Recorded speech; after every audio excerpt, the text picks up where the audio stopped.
E aí, galera, beleza? Se inscreva no canal e ative o sininho para receber as notificações dos próximos vídeos. Acesse a playlist e prepare-se para o vestibulinho da ETEC. Vamos resolver algumas questões que envolvem cálculos de matemática do vestibulinho da ETEC do segundo semestre de 2017, parte 1. Questão 9. Numa partitura musical, figuras rítmicas são símbolos utilizados para representar a duração de cada nota ou acorde. A tabela mostra o nome da figura rítmica, seu símbolo e o tempo de duração relativo. De acordo com a tabela, é correto afirmar que... Vamos para a tabela. Olha, tempo de duração relativo, 1 inteiro, meio, 1 quarto, 1 oitavo, 1 16avos, 1 32avos, 1 64avos. Vamos trabalhar com uma representação para você melhor compreender. Aqui nós temos 1 inteiro. Se dividirmos aqui, temos a metade. Se dividirmos novamente, teremos 1 quarto. Então, olha, 1 quarto e metade. 2 vezes 1 quarto, então, é igual a metade. Então, voltando para a tabela, notamos que temos 1 inteiro, depois metade, 1 quarto é a metade de 1 meio, 1 oitavo é a metade de 1 quarto, 1 16avos é a metade de 1 oitavo e assim por diante. Então, vamos para as alternativas. Alternativa A. O tempo de duração da fusa é o dobro do tempo de duração da semicolcheia. É falso, porque o tempo de duração da fusa é a metade do tempo de duração da semicolcheia. Alternativa B. O tempo de duração da mínima é metade do tempo de duração da semínima. Também é falso. Por quê? O tempo de duração da mínima é o dobro. A soma da duração de duas semínimas é igual ao tempo de duração de uma colcheia. Olha, 2 semínimas, 1 quarto mais 1 quarto não é igual a meio? É falso, porque a colcheia é 1 oitavo. Alternativa D. Com exceção da semibreve, cada figura rítmica apresenta metade do tempo de duração da figura dada na linha anterior. É verdade, olha, cada figura rítmica da tabela, ela é a metade da anterior. Lá na semibreve não tem anterior, né? Ela é 1 inteiro. Então, a alternativa correta é a D. Questão 20. O quadrado mágico é uma tabela quadrada composta por números inteiros consecutivos a partir do 1, em que a soma de cada coluna, de cada linha e de cada diagonal são iguais. Essa soma é chamada de número mágico.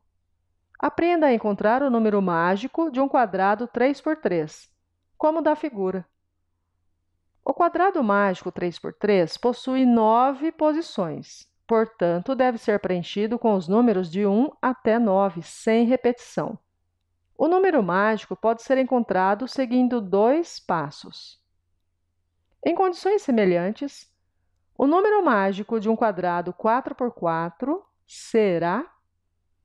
Olha, muito simples esta questão. Então, vamos para os passos. Passo 1. Encontrar a soma total dos números.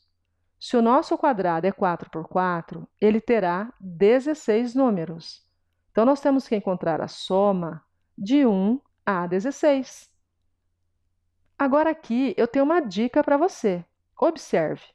1 mais 16 é igual a 2 mais 15, 3 mais 14, 4 mais 13 e assim por diante.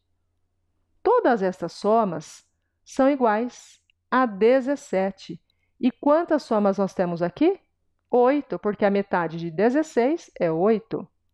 Então, 8 vezes 17, 136. Vamos para o segundo passo. Dividir a soma encontrada pelo número de colunas existentes no quadrado. Se ele é um quadrado 4 por 4, ele tem 4 colunas. Então, 136 dividido por 4, 34. Alternativa C. Questão 24. No século XVI, divertidos duelos intelectuais entre professores das academias contribuíram para o avanço da matemática. Motivado por um desses duelos, o matemático italiano Niccolò Fontana Tartaglia, de 1500 a 1557, encontrou uma fórmula para resolver equações polinomiais de terceiro grau. No entanto, os outros matemáticos da época não tinham acesso a tal descoberta, tendo que encontrar formas alternativas para resolver aqueles problemas. Uma dessas formas alternativas é a fatoração, que facilita a observação das raízes, soluções, pois transforma a adição dos termos da equação em uma multiplicação igualada a zero. Veja o exemplo.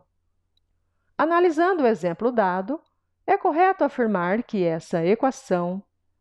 Olha, mais uma questão muito simples. A gente não precisa ficar olhando que ela é uma equação do terceiro grau nem nada.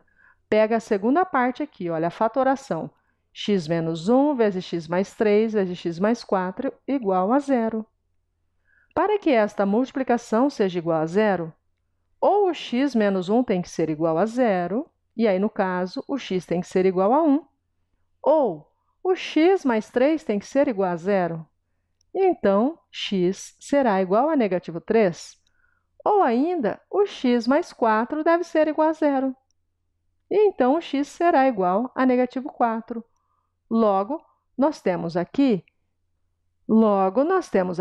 3 raízes reais. Ou, podemos ainda dizer, 3 raízes inteiras e distintas, né? Porque são diferentes.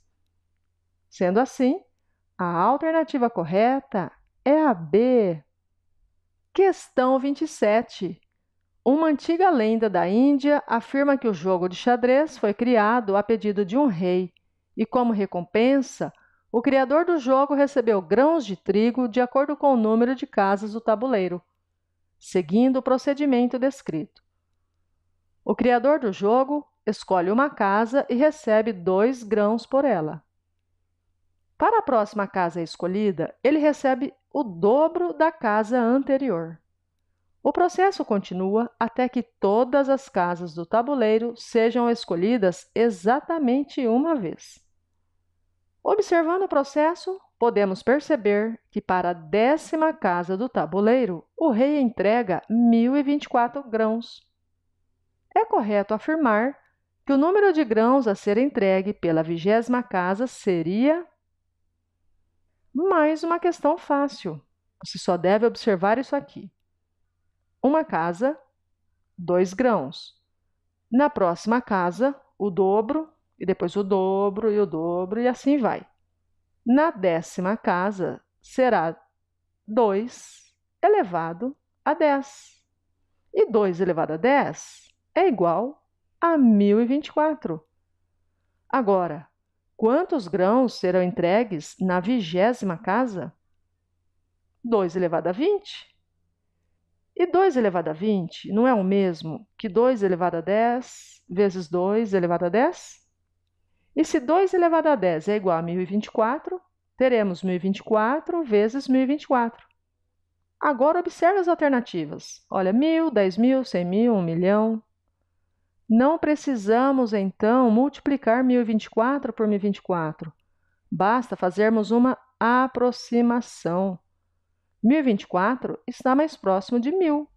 E 1.000 vezes 1.000 é 1 milhão. Então, o número de grãos a ser entregue pela 20ª casa seria o quê? Mais de 1 milhão, certo? Então, ficará entre 1 milhão e 10 milhões. Alternativa D. Questão 29. Produzir sombras na parede é uma brincadeira simples. Para brincar, basta que você providencie uma vela e um ambiente escuro. Em certa noite, quando a luz havia acabado, Fernando e seu irmãozinho aproveitaram a luz de uma vela acesa deixada sobre a mesa para brincarem com sombras. Posicionou cuidadosamente sua mão espalmada entre a chama e a parede, de forma que a palma da mão estivesse paralela à parede. A ação assustou seu irmãozinho, uma vez que a sombra projetada na parede tinha 5 vezes a largura da mão espalmada de Fernando. Sabendo que a distância da mão de Fernando até a chama da vela era de 0,5 metro, ou seja, meio metro, e que a largura de sua mão, quando espalmada, é de 20 centímetros, a distância entre a parede e a chama da vela, considerada pontiforme, era de... Na resolução desta questão, vamos imaginar 2 triângulos. Aqui teremos a vela, aqui a mão do Fernando e aqui a parede. Mas antes, lembre-se que 1 metro é igual a 100 centímetros. Olha, a chama da vela está em metros e a mão espalmada em centímetros. Agora, aqui, da vela até a mão é meio metro, ou seja, 50 centímetros. A mão espalmada é igual a 20 centímetros. E a projeção desta mão na parede, ela tem 5 vezes a largura da mão. Então, 5 vezes 20 é igual a 100. Queremos saber a distância entre a parede e a chama da vela, mas precisamos encontrar esta medida x. Agora, vamos separar os 2 triângulos. Olha só, nós temos 2 triângulos semelhantes. Então, nós vamos utilizar aqui o conceito de semelhança de triângulos. Note que a medida da vela até a parede é 50 mais o valor de x. Agora, esta medida 50 está para esta medida 50 mais x, assim como 20 está para 100. Vamos simplificar aqui, olha, dividindo por 20, e teremos 1/5. Agora, vamos multiplicar 1 vezes 50 mais x, 50 mais x. 5 vezes 50, 250. Passando 50 para o segundo membro, teremos 250 menos 50, que é igual a 200. Então, x mede 200. Agora, qual é a distância da vela até a parede? Não é 50 mais x? Então, 50 mais 200, 250. 250 centímetros, que corresponde a 2,5 metros. Alternativa D. É isso, ficamos por aqui e encontro você na resolução da parte 2 no próximo vídeo. Valeu! Não se esqueça do like, hein? Tchau, tchau!